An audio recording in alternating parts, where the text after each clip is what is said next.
नमस्कार दोस्तों, आज हम देखेंगे उपराष्ट्रपति के बारे में। उपराष्ट्रपति का निर्वाचन किस तरीके से होता है और उपराष्ट्रपति का जो कार्यकाल कितना होता है, उसका वेतन कितना होता है, इस सारे महत्वपूर्ण फैक्ट्स जो संपूर्ण जानकारी है उपराष्ट्रपति के बारे में, उसको हम इस वीडियो में देखेंगे। तो दोस्तों जुड़े रहिए हमारे साथ इस वीडियो में लास्ट तक।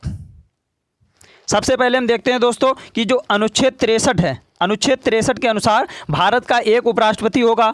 और अनुच्छेद 64 में क्या दिया गया है? अनुच्छेद 64 के अनुसार जो भारत का उपराष्ट्रपति होता है वो राज्यसभा का पदेन सभापति भी होता है। और दोस्तों एक चीज़ महत्वपूर्ण ध्यान रख लेना कि जो सभापति होता है, राज्यसभा का जो सभापति होता है उपराष्ट्रपति, उसे उसी के पद पर जो राज्य का सभापति होता है उसी की सैलरी मिलती है, ना कि उसे उपराष्ट्रपति के पद पर रहने की कोई सैलरी नहीं मिलती। जो राष्ट्रपति की 4 लाख रुपए सैलरी होती है, 4 लाख, वो सैलरी उसे सभापति होने की ही मिलती है, ना कि उपराष्ट्रपति के पद पर रहते हुए कोई सैलरी नहीं मिलती है उसे। आगे देखते हैं दोस्तों कि जो ये उपराष्ट्रपति का पद है ये अमेरिका से लिया गया है। हमेशा याद रखना, ये अमेरिका से लिया गया उपराष्ट्रपति पद है, जो ये अमेरिका के संविधान से लिया गया है, हमारे देश के संविधान में। आगे देखते हैं दोस्तों कि जो इसकी निर्वाचन प्रक्रिया है, निर्वाचन प्रक्रिया किस तरीके से होती है उपराष्ट्रपति की। उपराष्ट्रपति की निर्वाचन प्रक्रिया इस प्रकार है दोस्तों कि अनुच्छेद 351 में उपराष्ट्रपति की निर्वाचन प्रक्रिया का वर्णन है।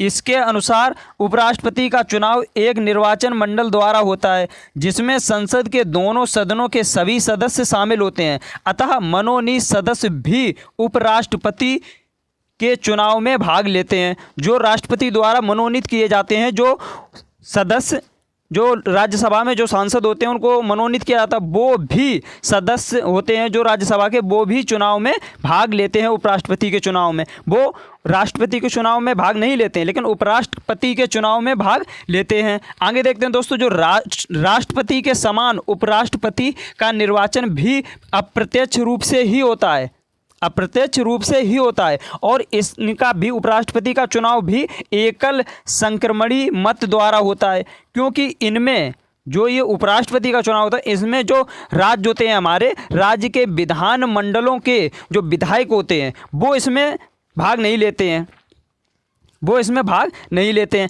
आगे देखते हैं दोस्तों हम जो आर्टिकल 66 फर्स्ट, जो आर्टिकल 66 पहला है, इसके अनुसार उपराष्ट्रपति के निर्वाचन मंडल में सिर्फ राज्यसभा एवं लोकसभा के सदस्य ही भाग लेते हैं। किसी भी विधान मंडल के कोई भी सदस्य इसमें भाग नहीं लेता है। उपराष्ट्रपति के पद के लिए योग्यता क्या क्या होती है इसको देखते हैं हम। जो उपराष्ट्रपति के पद के लिए योग्यता होती है वो अनुच्छेद योग्यता है, वो अनुच्छेद 66 तीसरे में दी गई है। ये किस प्रकार है ये देखते हैं। सबसे पहले वह भारत का नागरिक होना चाहिए, जो उपराष्ट्रपति बनेगा वो भारत का नागरिक होना चाहिए, 35 वर्ष की आयु पूर्ण कर चुका हो, वह राज्यसभा के सदस्य बनने की योग्यता रखता हो, वह केंद्र सरकार अथवा राज्य सरकार या किसी स्थानीय प्राधिकरण या अन्य किसी सार्वजनिक प्राधिकरण के अंतर्गत किसी भी लाभ के पद पर नहीं होना चाहिए, और वर्तमान राष्ट्रपति या उपराष्ट्रपति और किसी राज्य का राज्यपाल तथा संघ या राज्य का मंत्री, किसी भी राज्य का वो मंत्री हो, ठीक है, मंत्री के लाभ के पद पर अगर है तो वो नहीं माना जाता है कि वो लाभ का पद पर है, ये नहीं माना जाएगा। इसके आगे देखते हैं दोस्तों, जैसे कि इसी कारण वह उपराष्ट्रपति पद की उम्मीदवार के लिए योग्य होती है। इसके साथ साथ उपराष्ट्रपति के चुनाव के नामांकन के लिए उम्मीदवार के पास कम से कम 20 प्रस्तावक होने चाहिए। जिस तरीके राष्ट्रपति के पास होते हैं उसी तरीके इसके पास भी, उपराष्ट्रपति के पास भी प्रस्तावक 20 प्रस्तावक कम से कम होने चाहिए, तभी वो मतलब अपना नामांकन कर सकता है चुनाव के लिए। आगे देखते हैं दोस्तों, जो इनकी पद अवधि होती है, जो उपराष्ट्रपति की पद अवधि कितनी होती है, और रिक्ति, अगर मान लो उपराष्ट्रपति का पद रिक्त है तो उसे कैसे भरा जाएगा, इसके बारे में देखते हैं। कि अपने पद जिस दिन से ग्रहण करता है उस दिन से लेकर 5 वर्ष तक उसका कार्यकाल चलता है। उपराष्ट्रपति अगर बीच में इस्तीफा देना चाहे तो वो राष्ट्रपति को अपना इस्तीफा सौंप सकता है, और जो राष्ट्रपति इस्तीफा देता है वो त्यागपत्र देता है, वो उपराष्ट्रपति को देता है, और उपराष्ट्रपति राष्ट्रपति को देता है। इसी प्रकार अनुच्छेद 68 में दिया गया है, उपराष्ट्रपति राज्यसभा द्वारा किए गए संकल्प द्वारा पद से हटाया जा सकेगा। सबसे पहले अगर वो 14 दिन पहले उसको बताया जाएगा, इसके बाद एक बिल आएगा, वो पास किया जाएगा पहले राज्यसभा में, इसके बाद लोकसभा में जाएगा, वहाँ पास होने के बाद फिर इसको उपराष्ट्रपति को उसके पद से हटा दिया जाएगा। उपराष्ट्रपति अपने पद की अवधि समाप्त हो जाने के बाद भी तब तक वह पद धारण किए रहता है जब तक कि उस पद का उत्तराधिकारी कोई दूसरा नहीं, मतलब जब तक दूसरा उपराष्ट्रपति कोई नहीं चुना जाता तब तक उसके पास पद रहता है वो। आगे देखते हैं कि जैसे कि जब उपराष्ट्रपति कार्यवाहक राष्ट्रपति के रूप में कार्य करता है, तब अगर उसे हटाना है तो उसे महाभियोग लगाकर ही राष्ट्रपति को हटाया जाएगा। उपराष्ट्रपति जो अब समझ लो कि राष्ट्रपति के पद पर कार्य कर रहा है, राष्ट्रपति नहीं है तो वो उपराष्ट्रपति है और राष्ट्रपति के पद पर कार्य कर रहा है, तो उसे महाभियोग लगाया जाएगा एक आर्टिकल 61 के तहत, तभी उसे पद से हटाया जाएगा। और जब वह मान लो कि उपराष्ट्रपति है, जो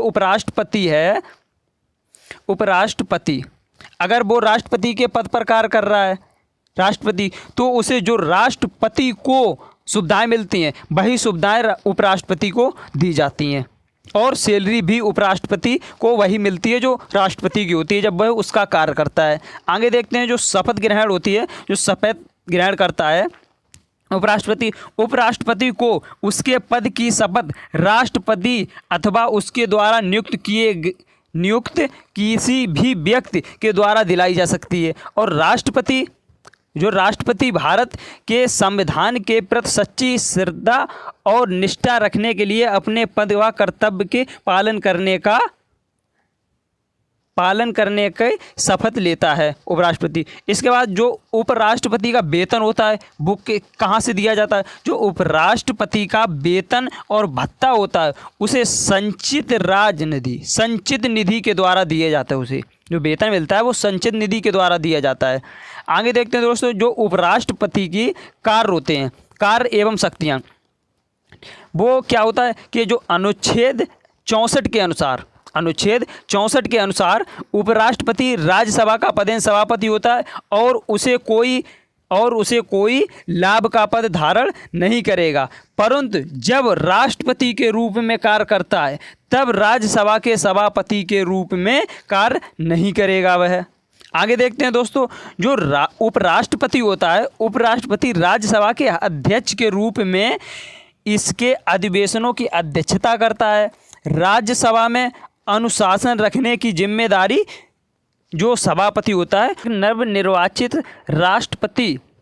जब तक नवनिर्वाचित राष्ट्रपति अपना पद ग्रहण नहीं कर लेता है तब तक उपराष्ट्रपति अधिक से अधिक 6 माह तक ही राष्ट्रपति के पद पर रह सकता है, क्योंकि संविधान के अनुसार संविधान में कहा गया है कि राष्ट्रपति का चुनाव 6 माह के अंदर हो जाना चाहिए।